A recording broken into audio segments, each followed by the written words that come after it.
for a lot of athletes, focusing on one sport without given the proper, if they're not given the proper long-term schedules or training schedules, they will probably either suffer burnout or an injury that's going to take them out of their sport for a while.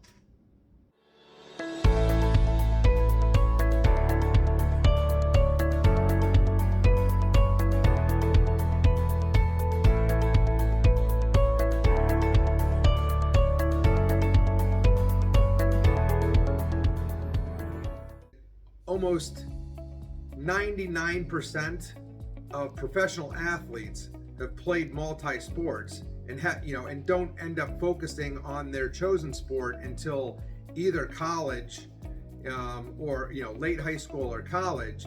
I think it's a pretty good case that most of these kids should have some type of down period or a change in routine and play another sport, just because they develop skills in those other sports that will help their primary sport. And I think it's been proven over and over again that this happens.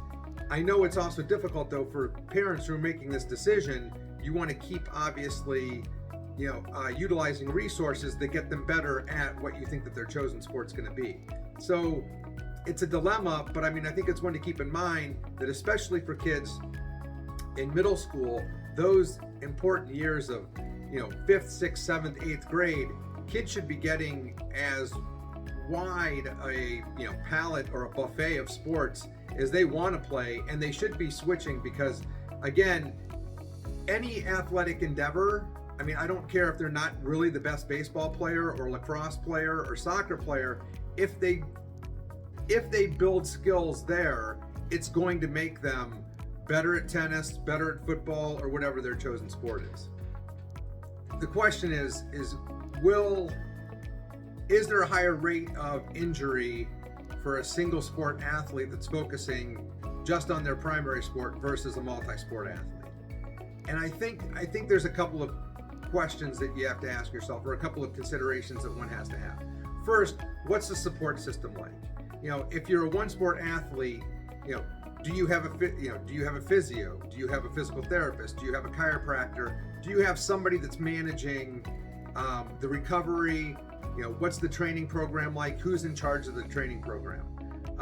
Because that's going to influence just injury in general.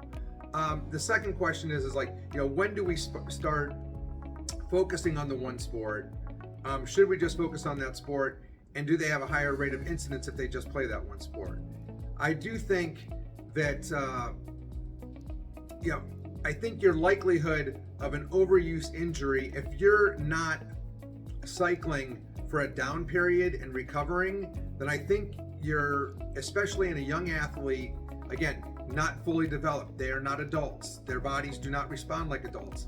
They generally recover quicker because they're children, but if you keep stressing an underdeveloped or immature body the same way all the time, then yes, I think you have the likelihood of having some type of injury that's going to take them out for a while.